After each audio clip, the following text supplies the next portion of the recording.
Malam itu, aku duduk sendiri di kamar, jantungku berdebar keras. Pintu terbuka, Jaka masuk, menggenggam tanganku penuh kasih. Namun baru saja bibirnya menyentuhku, pintu kamar terbanting keras. Dilan berdiri di ambang pintu, wajahnya merah padam, matanya penuh api cemburu. "Cukup, sampai kapan aku harus menunggu?" teriaknya. Jaka bangkit menatap balik dengan amarah. Dalam sekejap, keduanya saling teriak dan hampir saja berkelahi. Aku menjerit, air mataku jatuh deras. Aku hanya seorang istri, tapi kini terjebak di antara dua suami. Cinta yang dulu indah, kini berubah jadi perang. Dan aku tahu, pada akhirnya, aku harus kehilangan salah satunya. Kisah ini diceritakan oleh temanku, namanya Novi. Sebelum cerita ini kita mulai, aku ingin tahu dari daerah mana Anda semua menonton video ini. Tulis di kolom komentar. Jangan lupa juga untuk subscribe dan aktifkan notifikasinya. Aku tak pernah menyangka hidupku akan berubah sedrastis ini. Semua bermula ketika dua lelaki datang, hampir bersamaan untuk melamarku. Mereka adalah Jaka dan Dilan. Jaka sosok kalem lembut dan penuh kesabaran. Sedangkan Dilan lebih tegas, keras, dan punya caranya sendiri untuk menunjukkan cinta. Keduanya benar-benar serius menginginkanku sebagai istri mereka. Aku bingung, hati kecilku menyukai keduanya. Tapi bagaimana mungkin seorang perempuan bisa menikahi dua pria sekaligus? Saat itu, dengan nada bercanda, aku berkata, "Kalau begitu aku terima kalian berdua." Semua orang yang mendengarnya tertawa termasuk aku sendiri. Aku tak pernah menyangka kalimat itu justru menjadi awal dari kisah hidupku yang tak terbayangkan. Candaan itu ternyata dianggap serius. Jaka dan Dilan sama-sama tidak mau mundur. Tapi anehnya juga tidak ingin saling melukai. Mereka malah membuat keputusan gila untuk berbagi cintaku. Mereka sepakat asal aku bahagia. Mereka rela menjalani rumah tangga bersama. Hari pernikahan itu pun tiba. Orang-orang kampung geger. Sebagian mencibir, sebagian lagi menganggap itu hanya omong kosong. Namun kenyataannya, aku benar-benar dinikahi oleh dua pria sekaligus. Saat aku duduk bersanding di pelaminan, jantungku berdegup kencang. Di satu sisi, aku merasa istimewa. Di sisi lain, hatiku penuh tanda tanya. Malam pertama adalah momen paling menegangkan. Aku gugup. Tubuhku bergetar saat memasuki kamar. Lampu diredupkan. Suasana menjadi hangat namun canggung. Jaka menggenggam tanganku lembut, menatapku penuh kasih, lalu menarikku ke dalam pelukannya. Sementara Dilan berdiri di samping, matanya tajam, namun tak bisa menyembunyikan rasa cintanya padaku. Aku terjebak di antara dua lelaki yang sama-sama ingin membahagiakanku. Pelukan, belayan, bahkan bisikan rayuan bergantian ku dengar malam itu. Tubuhku seakan diperebutkan, namun juga dimanjakan dengan kasih sayang yang sulit kujelaskan. Jujur, ada ketakutan, ada kebingungan, tapi di balik itu semua ada getar aneh yang membuatku pasrah pada takdir. Malam pertama itu menjadi awal dari rumah tangga yang tidak biasa. Aku resmi menjadi istri dari dua orang pria sekaligus. Tapi dalam hati kecilku, aku tahu badai besar pasti akan segera datang.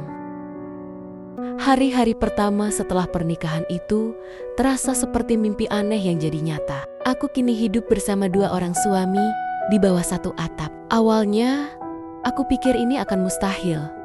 Tapi anehnya, semua berjalan tenang dan penuh kebahagiaan di awal. Jaka selalu hadir dengan kelembutan yang membuatku merasa dihargai. Ia rajin membantu pekerjaan rumah, bahkan sering menyelipkan kata-kata manis yang membuat pipiku memerah. Sementara Dilan, dengan sifat tegasnya, justru memberiku rasa aman. Dia sering membimbingku dengan suara beratnya, seakan berkata bahwa aku adalah miliknya sepenuhnya. Dua sosok berbeda, namun sama-sama membuatku merasa dicintai. Malam demi malam, aku berusaha berlaku adil. Ada saatnya aku berada dalam pelukan Jaka, merasakan belayan lembut dan kecupan yang penuh kasih. Ada pula malam ketika aku bersama Dilan tenggelam dalam genggaman hangatnya yang penuh gairah dan protektif. Jujur, aku sering merasa bingung dengan diriku sendiri karena entah bagaimana aku menikmati perhatian mereka berdua. Suatu malam, Jaka membisikkan kalimat yang membuatku hampir menangis. "Novi, aku tahu aku harus berbagi, tapi aku rela asal kamu bahagia, aku akan berusaha menerima," kata-katanya lembut. Tapi aku bisa merasakan ada luka tersembunyi di balik tatapannya. Di sisi lain, Dilan sering menunjukkan cemburu kecil. Saat melihatku tersenyum terlalu lama pada Jaka, matanya langsung tajam.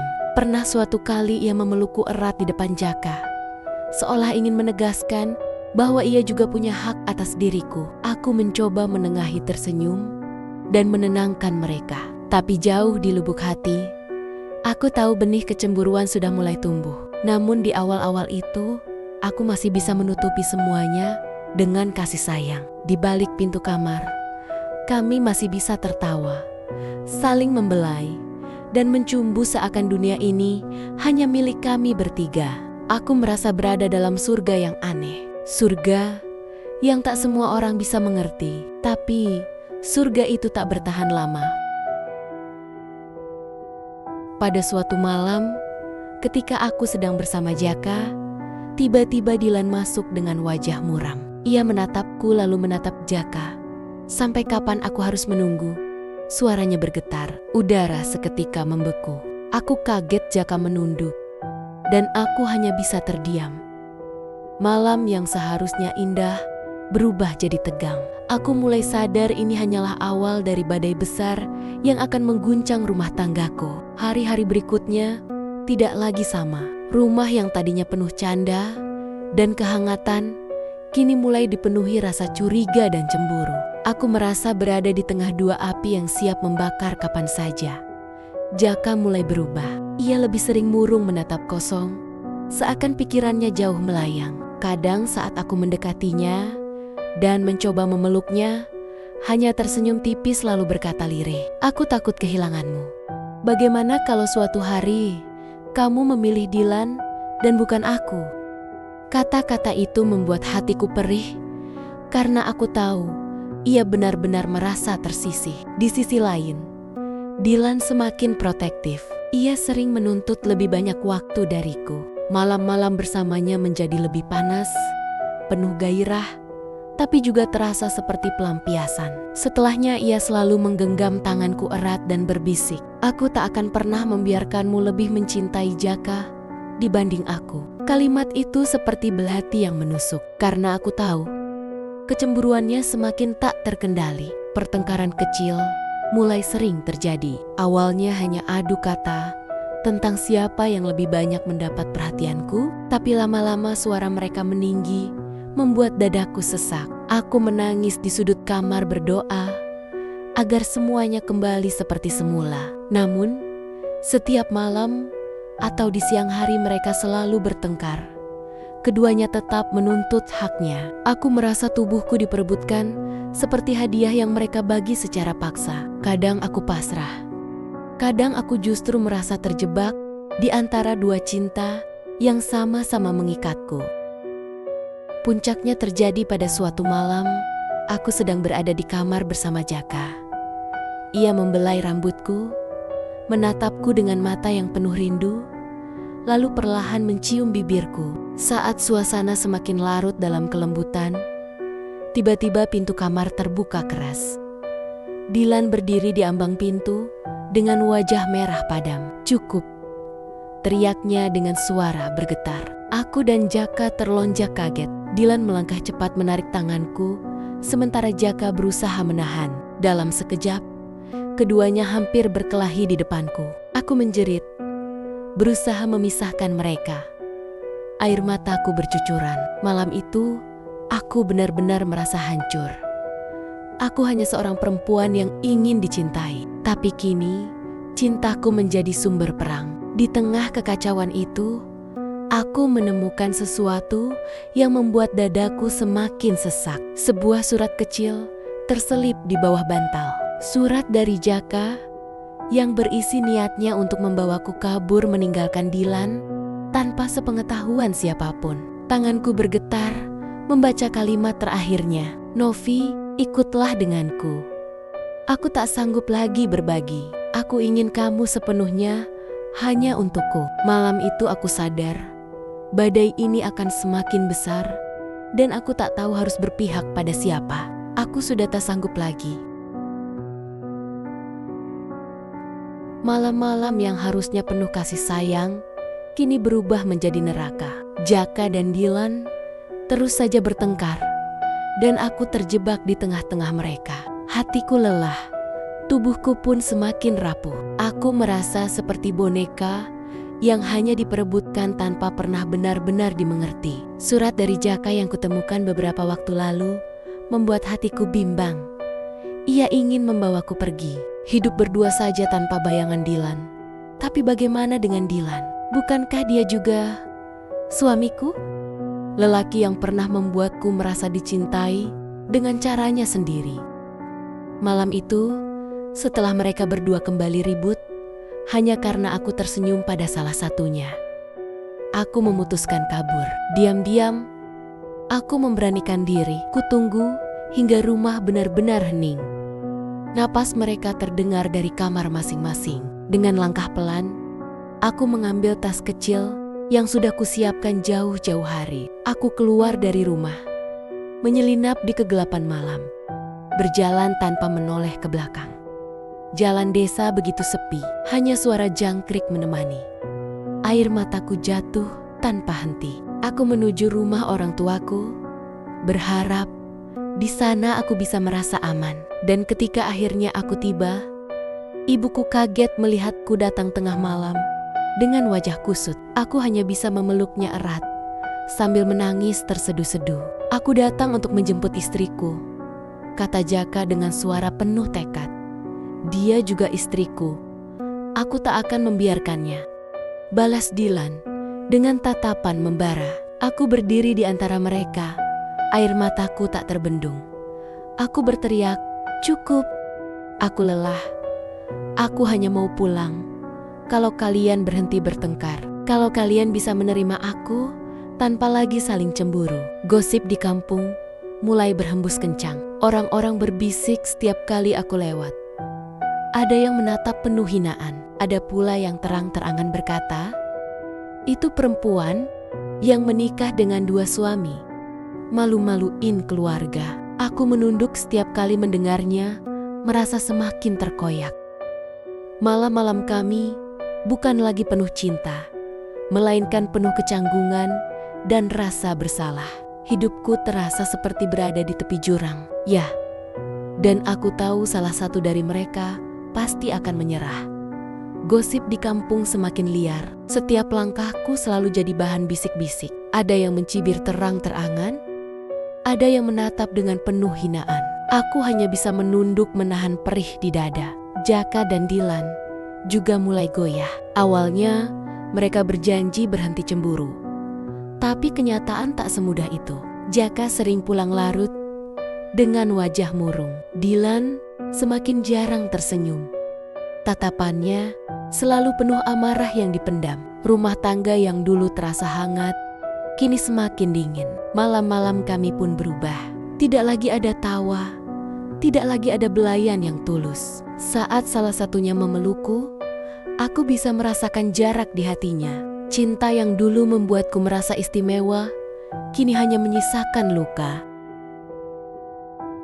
Hingga akhirnya, suatu malam Dilan duduk di depanku dengan wajah sendu. Tangannya menggenggam jemariku erat. Suaranya bergetar. Novi, aku mencintaimu, tapi aku tidak sanggup lagi. Hidup seperti ini terlalu menyakitkan. Aku tidak bisa terus bersaing dengan Jaka. Aku tidak bisa terus menahan rasa cemburu yang membunuhku pelan-pelan. Air mataku jatuh. Aku menatapnya tak percaya. Sementara Jaka hanya terdiam di sampingku. Matanya juga basah. Dilan melanjutkan, "Aku memilih mundur. Aku ingin kamu bahagia meski bukan bersamaku." Aku terisak, tubuhku lemas. Malam itu, aku memeluk Dilan untuk terakhir kalinya. Pelukan itu panjang, penuh kehangatan, sekaligus perpisahan. Kecupan terakhirnya di keningku membuatku menangis semakin keras. Beberapa hari setelah itu, Dilan benar-benar pergi meninggalkan rumah. Tinggallah aku dan Jaka mencoba membangun kembali rumah tangga yang normal yang diterima masyarakat. Perlahan-lahan, kehidupan kami membaik. Jaka berusaha lebih sabar, lebih lembut, dan aku pun belajar mencintainya sepenuhnya. Namun, di sudut hatiku tak bisa memungkiri kenangan bersama Dilan masih tersisa. Senyumannya, pelukannya, rayuannya di malam-malam penuh gelora. Semua itu tetap hidup dalam ingatan. Aku tak tahu apakah aku benar-benar bisa melupakannya. Tapi satu hal yang kupastikan, aku akan terus melangkah bersama Jaka. Karena pada akhirnya, hidup harus memilih meski pilihan itu meninggalkan luka. Itulah kisah penuh cinta, cemburu, dan pengorbanan tentang seorang istri yang akhirnya harus memilih meski pilihan itu meninggalkan luka. Dari cerita ini kita belajar bahwa kebahagiaan tidak pernah datang saat memiliki segalanya, melainkan dari keberanian untuk merelakan sesuatu yang tak bisa kita genggam. Bagaimana menurutmu? Jika kamu berada di posisi Novi, keputusan apa yang akan kamu ambil? Tulis pendapatmu di kolom komentar, karena setiap komentar darimu sangat berarti. Jangan lupa untuk like, share, dan subscribe agar tidak ketinggalan kisah nyata penuh haru lainnya. Sampai jumpa di cerita berikutnya. Sekian dan salam.